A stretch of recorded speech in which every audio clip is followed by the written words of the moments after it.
और शूद्रों का काम केवल इन तीनों की सेवा करना है। यहां से शुरू होती है हमारी गुलामी। उसके बाद उन्होंने क्या कहा कि इनके ऊपर 3 प्रतिबंध भी रहेंगे। पहला प्रतिबंध क्या होगा कि इनका पढ़ना लिखना बंद रहेगा, शूद्रों का यानी हमारा पढ़ना लिखना उन्होंने क्यों बंद किया?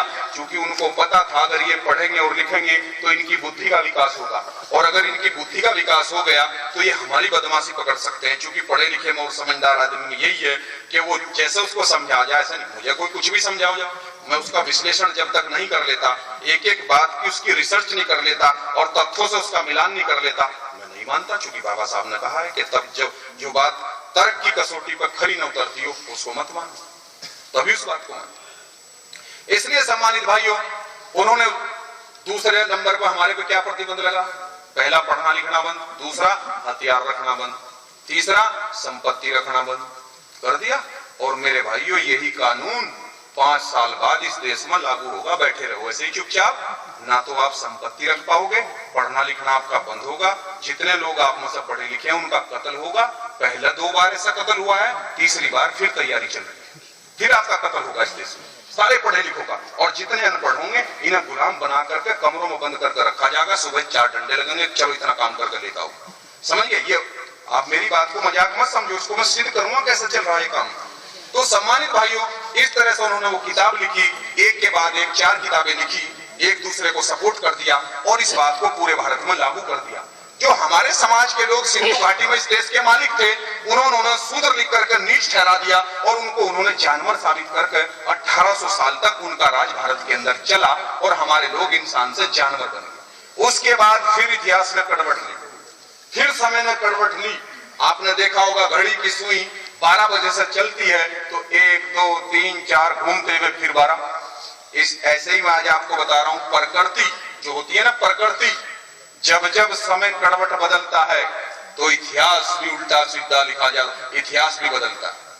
जब जब समय बदलता है तो इतिहास भी करवट लेता है, और जब इतिहास करवट लेता है तो जो सबसे नीचे होता है वो सबसे ऊपर मिलता है, और जो ऊपर होता है वो नीचे मिलता है। तो इतिहास करवट बदल रहा है।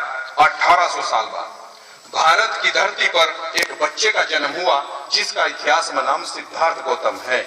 लेकिन दुश्मनों ने क्या प्रचार कर दिया कि ये क्षत्रिय हैं। आंख खोल करके आज सुनो, अगर वो क्षत्रिय होता तो ब्राह्मणों का और ठाकुरों का भारत में राज चल रहा था, उसको आंदोलन करने की क्या जरूरत पड़ी? और यदि वो क्षत्रिय थे तो भारत का एक भी राजपूत आज तक हमें तो मिला नहीं इस देश में जिसने बौद्ध धर्म ग्रहण किया हो, एक भी नहीं मिला आज तक। लेकिन क्यों क्षत्रिय कहा ब्राह्मणों ने? कि ताकि ये जिनके लिए वो लड़ा था ये उसका नाम सुनते ही उससे बदल जा, ये उसकी बात न माने। जब ये उसका नाम सुनते ही दूर भागेंगे तो पढ़ेंगे तो ये उसे कहा, और जब तक ये उसे पढ़ने के लिए तब तक हम इनका बेवकूफ बना देंगे। तो मेरे भाइयों, वो भारत की धरती पर पैदा हुआ सिद्धार्थ गौतम, उसके पिताजी का नाम सुनशोधन था। सुनशोधन कोई राजा नहीं थे, उस समय तो सारी जमीनें छीन चुकी थी, हमारी तो सारी जमीनें छीन ली थी, तो कहां से राजा थे? लेकिन वो समझदार थे हमारे समाज में। उन्होंने अपने बेटे को कहा कि बेटा बात सुनो, अगर मैं आपको घर में पढ़ाऊं तो पढ़ना लिखना शूद्रों का बंद है, और पूरी कौम हमारी गुलाम बना रखी है, और मेरे बच्चे अगर इस हालत यही रही तो भैया तेरा भी हाल यही होगा जो पूरी कौम का है। इसलिए मरना तो है ही, पर कम से कम कुछ करके मरो। मैं चाहता हूं कि तुम इतिहास को बदलो, और इतिहास तब तक नहीं बदला जाएगा जब तक तुम्हें इतिहास का खुद पता न हो। ये जो भी काम करते हैं ये कहते हैं इन किताबों में लिखा हुआ। तो मैं आपसे अपने बच्चे से मैं अब ये अपील कर रहा हूं कि तुम ये किताबें पढ़ो किसी तरह से, और इनको पढ़ करके तुम ज्ञान की प्राप्ति करो, इनका पता लगाओ, इनका पोस्टमार्टम करो, इनमें है क्या। तो वो अपने बच्चे को लेकर के इस डर की वजह से घर छोड़ करके चल दिए, क्योंकि उन्हें पता था अगर किसी को पता लग गया तो उस समय कानून था कि अगर कोई शूद्र पढ़ता लिखता हुआ मिल जाए तो तुरंत उसकी हत्या कर दो, गर्दन काट दो।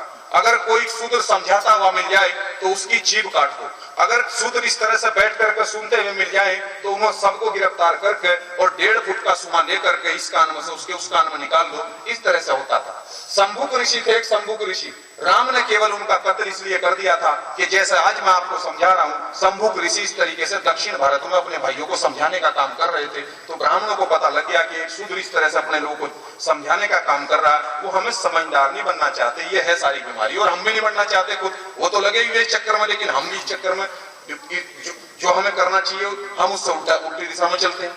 इसलिए सम्मानित भाइयों, वो सिद्धार्थ गौतम को लेकर के भारत के ऐसे जंगलों में गए जहां लगभग 2000 किलोमीटर तक जंगल ही जंगल थे, और अपने बच्चे को जंगल के बीच में पेड़ के नीचे गुफा बना करके उसमें छोड़ कर आए और उनको चारों वेद उन्होंने देने का काम किया और ये कहा कि या तो यहीं मर जाना और या इनको पढ़ करके समाज में आकर के क्रांति करो। जब तुम्हें जानकारी होगी लोग तुम्हारी बात कभी सुनेंगे।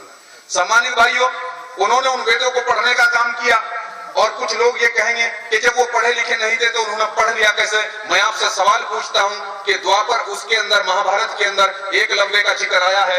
एकलव्य जब धनुष सीखने के लिए गया तो द्रोणाचार्य ब्राह्मण ने उसको ये कह दिया था कि तुम तो शूद्र हो, मैं तुम्हें नहीं सिखा सकता, क्योंकि शूद्रों का शिक्षा लेना बंधन। क्या वो उसके बाद नहीं सीखा? जंगल में गया और उसने सेल्फ अभ्यास किया, स्वत अभ्यास किया, और अभ्यास करते करते वो भारत का सबसे बड़ा धनुधारी बना। लेकिन गुरु द्रोणाचार्य ने उसका अंगूठा कटवाया, ये तो आपके याद होगा। इसी तरह से सिद्धार्थ गौतम ने सेल्फ स्टडी की।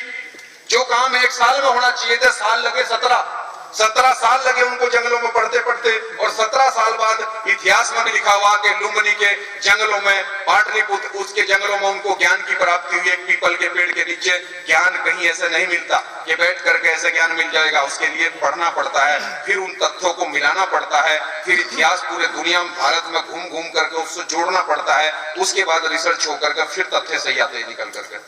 तो उन्होंने क्या किया, वो वहां से आए और आने के बाद में उन्होंने अपने पिताजी को कहा कि ये तो सारी गड़बड़ी नहीं में, ये तो सब कुछ आप सही बता रहे थे, मुझे तो सारी गड़बड़ी नहीं में, ये किसी भगवान ने नहीं लिखे, ये तो सारा बदमाशी इन लोगों की है। तो उन्होंने कहा तो जाओ फिर प्रचार करो।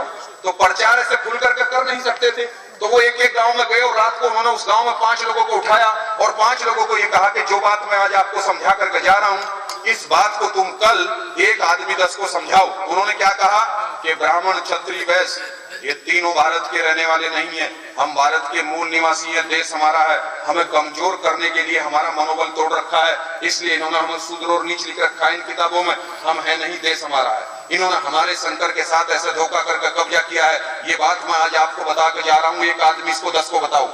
उन्होंने रात को 5 को बताया, सिखाया, उन 5 ने सुबह ही पैदल घूम करके अगले गांव में जाकर के एक आदमी ने 10 को समझाया। इस तरह से जो 5 रात समझाए गए थे उन्होंने 50 तैयार कर दिए, और ऐसे ही करना पड़ेगा फिर आपको, और नहीं करोगे तो उसके दुष्परिणाम भी मैं बताऊंगा आपको कितने खतरनाक और कितने भयानक। विजन 2020 चल रहा है, विजन 2020 1947 से लेकर उन्होंने रखा हुआ एक नारा, विजन 2020। विजन का मतलब सपना, 2020 का मतलब इसे 2020 में पूरा करेंगे। अब क्या चल रहा, 2015, तो कितने दिन है, 5 साल। अब 5 साल आपके पास बचे हुए कि या तो 5 साल में फिर ऐसे ही समझाओ, और हर गांव में 100-200, पहले तो 5 तैयार हुए थे, अब हर गांव में, चूंकि उस समय आबादी कम थी, अब हर गांव में 100-200 तैयार कर रहे हैं। और उसके बाद हम देखेंगे इनका विजन 2020 कैसे पूरा होगा, क्योंकि लगे लोग पूरे देश में हम देखते हैं कि हमारा ही देश और हमें फिर गुलाम बनाने की चालाकी चल रही है, हम लोगों का इतिहास फिर खत्म करने की तैयारी चल रही है। और ये विजन 2020 और कुछ नहीं है, बाबा साहब के लिखे हुए संविधान को खत्म करने की तैयारी है, और भारत में मनुस्मृति को लागू करना चाहते हैं, भारत में भागवत गीता को लागू करना चाहते हैं। अभी सहारनपुर में परवीन तोगड़ी आया, अभी उसने अम्बेडकर नगर में एक बयान दिया, उसने कहा कि हम भारत के संविधान को खत्म करके इस देश को हिंदू राष्ट्र घोषित करना चाहते हैं। तो और कितना सुनोगे भाई, कितना तुम्हें समझाना पड़ेगा, सारे अखबारों के फ्रंट पेज पे छप गया, परवीन तोगड़िया ने बयान दे दिया। इसके अलावा वो मांग कर रहे हैं पूरे देश में कि इस देश में भागवत गीता को राष्ट्रीय ग्रंथ घोषित करो, और जिस दिन भागवत ग्रंथ और मनुस्मृति इस देश में लागू होंगे तो बाबा साहब का संविधान कचरे में होगा, और वो कानून जो उनमें लिखा हुआ वो लागू होगा। उनमें क्या लिखा हुआ, इनका पढ़ना लिखना बंद रहेगा, ये संपत्ति नहीं रख सकते। आज आपने जितनी संपत्ति कमा ली है, जिसके पास जो भी है घर और मकान, वो छीनने हैं सारे। पुलिस आएगी उस थाने की, वो कहेगी इंजीनियर साहब आपके पास ये मकान कहां से आया, कह लेंगे मैंने बनाया।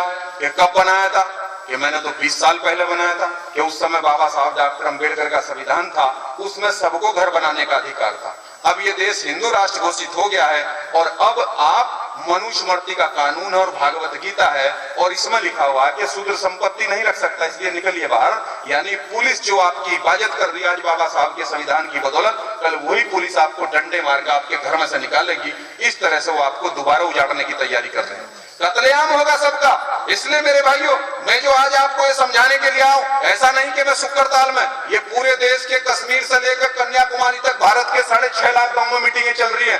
अब तक 600 मीटिंगें मैं बिजनौर में करके आया हूं। 250 मीटिंगें सहारनपुर में हो गई है, और अभी 8 दिन पहले हमारी और गुरु जी की तंदेड़ा गांव पड़ता है, यहाँ मीटिंग थी। अभी 12 तारीख के अंदर पुरकाजी में है, और गुरु रविदास जी की जयंती पर खादरपुर में 25 गांव का प्रोग्राम था। लड़के तैयार हो गए, फौज तैयार हो रही है हर जगह। ऐसा नहीं कि हमारे समाज में ना समझ लोग हैं, बहुत समझदार लोग हैं।